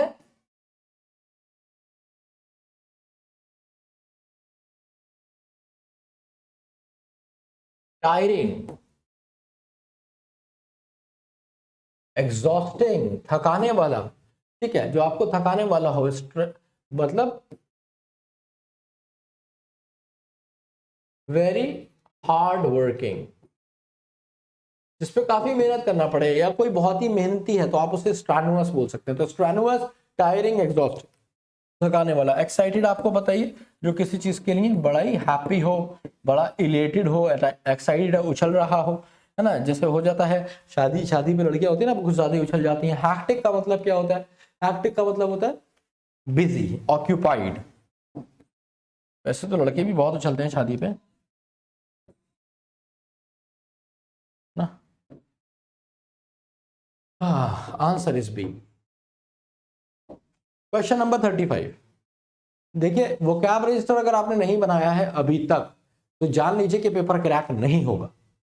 ठीक है, मैं बता रहा हूं, आप दूर रहेंगे अंग्रेजी से, आपका कोई मतलब नहीं होगा पेपर से। जब आप पेपर करने जाएंगे आपको कुछ समझ में नहीं आएगा, इसलिए आप जो लगा के आएंगे सही होगा तभी भी आप गलत कराएंगे, आपको आता होगा तो भी गलत हो जाएगा अगर वोकैब रजिस्टर नहीं बनाया है। ये बहुत इंपॉर्टेंट है, that you must have a vocab register.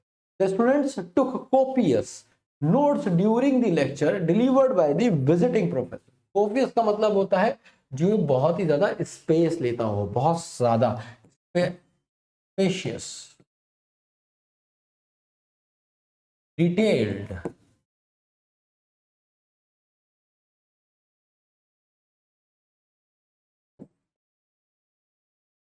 Extensive, है ना।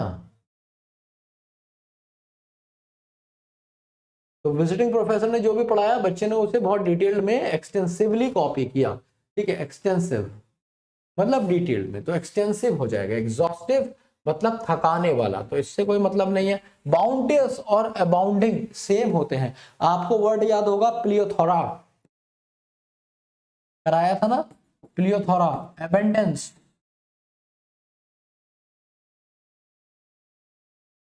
प्लेंटिट्यूड।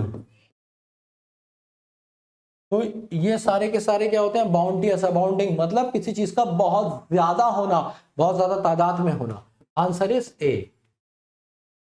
क्वेश्चन नंबर 35, 36, 35 तो कर लिया, 36। सो बस 10 सेकंड का टाइम और फिर हम क्वेश्चन को डिस्कस करें।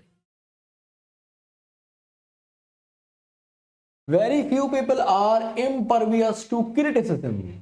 इम्परवियस का मतलब क्या होता है? इम्परवियस का मतलब होता है जिससे आप बरी हो, जिससे आप फ्री हो, जिसका असर ना पड़े आप पे, तो it should be unaffected. B is the correct answer.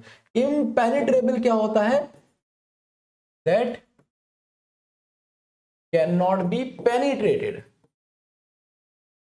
जैसे मेटल्स है हमारे पास, उसको आप आसानी से छेद थोड़ी कर सकते हो मेटल में, है ना। तो ऐसे नहीं होता कि आप मेटल में छेद कर दो, गर्म करना पड़ेगा, एक स्पेसिफिक टेक्निक यूज करना पड़ेगी, किसी चीज को गर्म करके घुसाओगे तो चली जाएगी, है ना। पर वो सीधे पेनिट्रेबल नहीं है। ऐसा नहीं है तुमने सुई ली भूख दी, है ना, लोहे के पार निकाल दी, नहीं हो सकता पेनिट्रेबल। अनस्टॉपेबल, जिनको रोका नहीं जा सकता। अनमाइंडफुल, माइंडफुल आपको बताइए जिस पर दिमाग हो। अनमाइंडफुल का मतलब होता है स्टूपिड, जोक, मोरॉन, है ना। ये तीनों के तीनों स्टूपिड होते हैं, तो answer is B. Question number 37।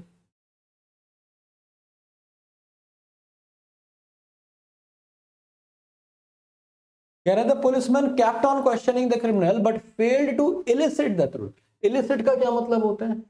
Illicit का मतलब होता है कोट करना, है ना, किसी चीज को कोट करना या शो करना, सामने प्रस्तुत करना, लेके आना। It should B evoke.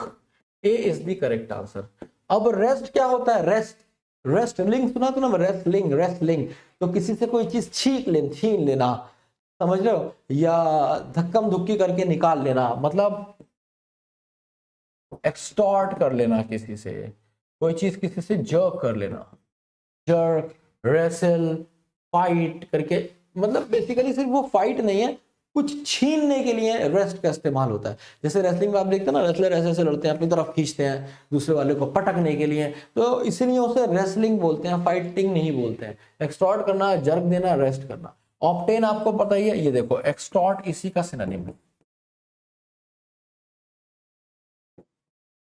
इसी का सिनोनिम है। आंसर हो जाएगा ए। ठीक है, नेक्स्ट क्वेश्चन, क्वेश्चन नंबर 37।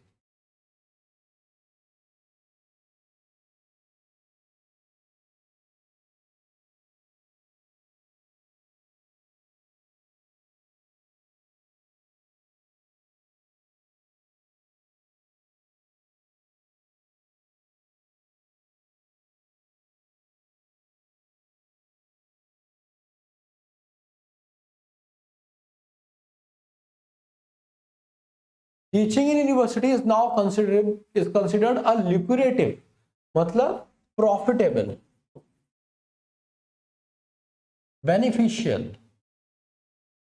है ना। तो जो लुक्रेटिव होता है, बेनिफिशियल होता है, प्रॉफिटेबल, एक ही बात है। B is the correct answer. Risky आपको पता ही है, जहां पे जो डेंजरस हो, इन्वॉल्विंग रिस्क, ठीक है। Honourable, respected,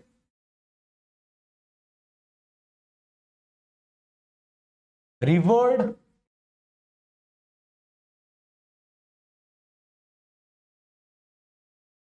deferred. तो डिफर करना, रेवर करना, इन सब का मतलब क्या होता है? रिस्पेक्ट करना। ऑनरेबल, रिस्पेक्टेड, रिवर्ड, डिफर्ड, है ना। अनडिग्निफाइड का क्या मतलब होता है? जब किसी को कोई इज्जत नहीं होती है। तो डीमीनिंग,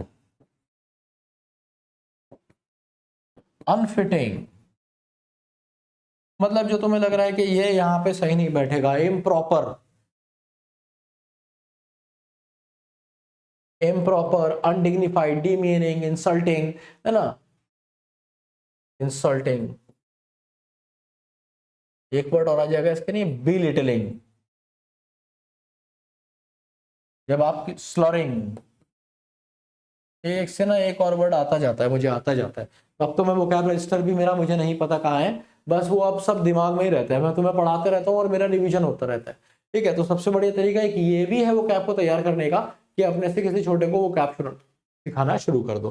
3-4 महीने, 6 महीने कर लो, मजे आ जाएंगे। तो undignified, demeaning and befitting, improper, insulting, सारे के सारे सिनोनिम है। आंसर हो जाएगा बी, है ना। बहुत सारे वर्ड मिल गए आज भी, तुम्हें 50-60 वर्ड तो मिल ही जाएंगे इसके। बहुत बढ़िया भाई। मेंडिकेंट, मेंडिकेंट कौन होता है भाई? मेंडिकेंट का मतलब होता है पॉपर। पॉपर कौन होता है? डेस्टिट्यूट। डेस्टिट्यूट कौन होता है? बहुत ही ज्यादा बेचारा, कोई गरीब, इम्पवरिश्ड, जिसे आप कह सकते हैं बैगर, या फिर मेंडिकेंट। तो क्या बात है, कितने सारे वर्ड मिल गए आपको गरीब के लिए। पॉपर तो होता ही भिखारी है, pauper, destitute, impoverished, beggar, mendicant. So it should be beggar. B is the correct answer, B. Rich के लिए वर्ड आता है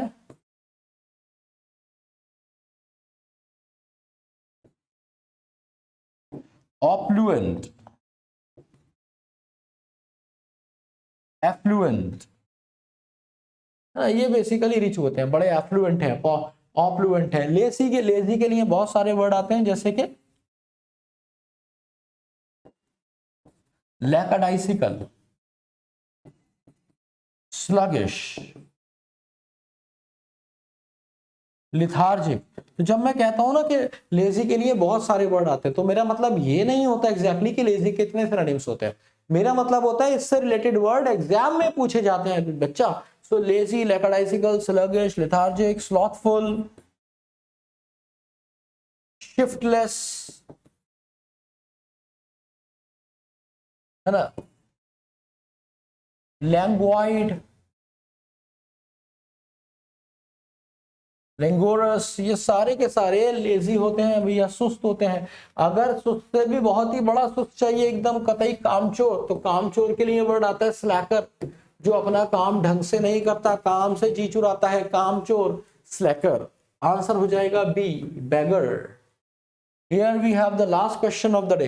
तो आज की क्लास थोड़ी सी छोटी रही है पर बहुत रिच रही है, ठीक है। तो मुझे ये था कि शायद कॉन्सेप्ट बहुत ज्यादा मुझे रिवाइज कराना पड़ेंगे, पर अल्टीमेटली सारे कॉन्सेप्ट आपके रिवाइज ही हैं।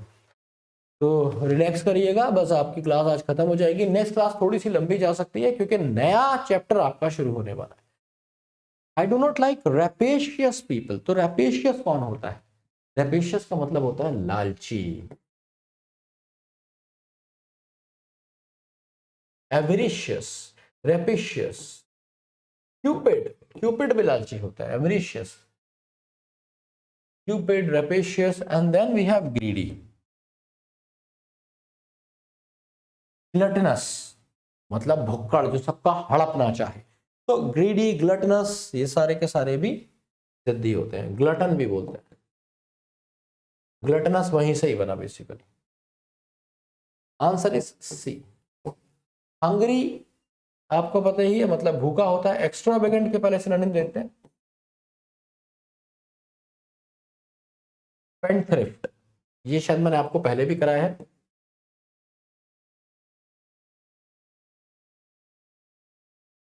लग्जूरियंट, मतलब कुछ ऐसा जिसमें बड़ा पैसा खर्च हो रहा है, महंगा, एक्सपेंसिव। तो extravagant, spendthrift, luxurious, expensive, prodigal, ये सारे के सारे सिनोनिम है। आप चाहें तो इसे अपने पास नोट कर सकते हैं, वो क्या रजिस्टर की शोभा बढ़ा दें। हाँ भाई, तो क्या बचा? फुलिश। मैं बहुत बार फुलिश के आपको सिनोनिम्स करा चुका हूँ। जैसे मैंने आपको एक वो कराया था ना फुलिश का, अभी पीछे कराए थे, मोरॉन, जर्क, स्टूपिड ना, इनएन, इनएन कराया था। कुछ और नहीं लिख देता हूँ, इनएन, इनसेन, है ना। ये बेसिकली मैड होता है, पागल होता है, मैड, ये बेसिकली पागल होता है। अच्छा, हंगरी के लिए कुछ वर्ड आते हैं, जैसे पैकिश, फैमिश्ड। कोई ऐसा है जो एकदम मतलब बड़ा भूखा है किसी चीज के लिए, रैवेनस भी आता है, RAVENOUS, रैवेनस। तो पैकिश, फैमिश्ड, रैवेनस, हंग्री, ये सारे के सारे कौन होते हैं? भूखे। इनके लिए एक वर्ड और आता है, वोरेशियस, पर वो इसके लिए भी आता है। जो ग्लटनस मैंने आपको कराया ना, जो ग्लटनस मैंने आपको कराया, ग्लटनस, इसी के लिए वर्ड आता है। स्पेलिंग याद रखना, GLUTT है इसमें, डबल टी कर लो अगर नहीं लिखा है तो, ठीक है। तो पैकेज, फैमिश, रैवेनस, हंग्री, इसके साथ यहां लिख रहा हूं इसके बाकी वर्ड में, वोरेशियस, ठीक है। अब वोरेशियस का क्या मतलब होता है? वोरेशियस का मतलब होता है भुक्कड़, मतलब भूखा है जो बहुत, जिसकी इच्छाएं बहुत ज्यादा हैं, पूरी नहीं हुई है ना, तो जिसको कोई ऐसी चीज चाहिए। देन